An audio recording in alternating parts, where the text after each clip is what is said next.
On today's episode of The News You Missed, we're going to be detailing and discussing a class action lawsuit that involves Bethesda and Fallout 76, all because of how terrible the game was at launch. If that sounds good to you, you stay tuned to this episode. But before we jump into that, I'd just like to remind you that you can click that subscribe button, stay up to date with video game news stories like these every day, and I would greatly appreciate it. So, let's jump right into the news, and I want to start off with good old Bethesda's Fallout 76. My God, have you ever made a game that literally got you involved in a class action lawsuit? Hey man, this ain't no game, this is real life right here, let me tell you. Look, so what ended up happening is that over on Reddit, there's a post, and it's basically detailing how a law firm is going to be tackling Bethesda Game Studios in a class action oriented lawsuit for people who were unable to refund their games. If you recall, I recently reviewed Fallout 76, and I stated that I was only able to play it for a short amount of time just due to the simple fact that I would not be able to refund it. Now, if you know Steam's refund policy, it's pretty much if you play about 2 hours of a game, you're able to refund it. I mean, it's a little bit of give or take with each and every game.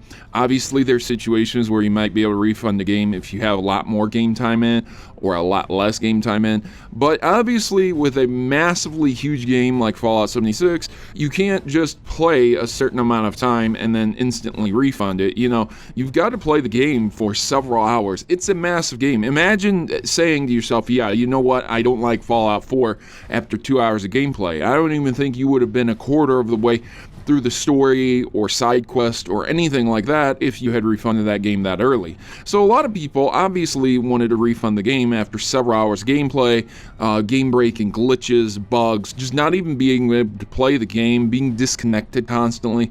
So of course that breeds a lot of problems. But then not being able to get a refund because they played so many hours, especially with digital copies. And lest we not forget the guys TANTRUM and Gamestop when Gamestop's refund policy refused his refund. Take a look. So put simply, what ended up happening is that this law firm is seeking info on this class action lawsuit that's going to be occurring. Now, generally speaking, it would have been an individual basis, but due to the really large scale that this game affects lots of people, it's probably going to be combined into a class action lawsuit, wherein a lot of people are going to say, hey, we've had this happen to us.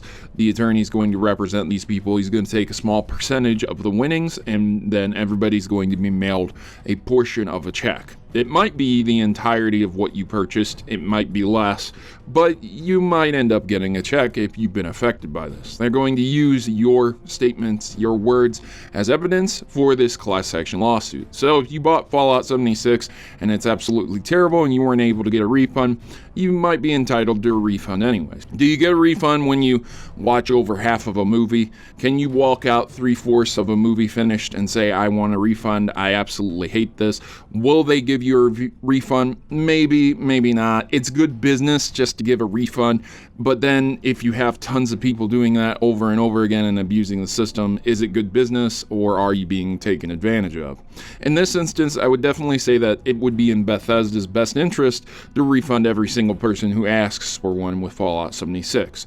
If people like the game, they're not going to ask for a refund. Those who dislike the game, you're not going to magically get more money out of them. Whatever money you got out of them, you got out of them, and then now you're going to have to face music because the game wasn't that good.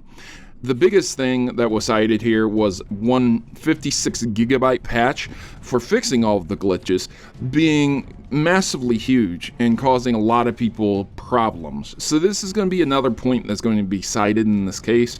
And yeah, I'm sure that it's probably going to drag in the argument of people using their internet, people using their data to download, people not even being able to play the game because the patch was so big and they have slow internet, so it took them several days to download it, and things like that.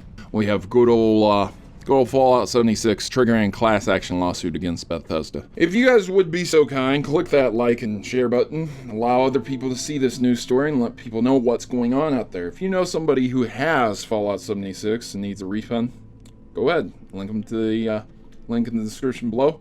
Show them the story and maybe they'll get a refund. I've been here with Protomario and I'm signing out. I really appreciate you guys watching this video. And as always, good gaming, God bless, and I'll see you back here in the next one.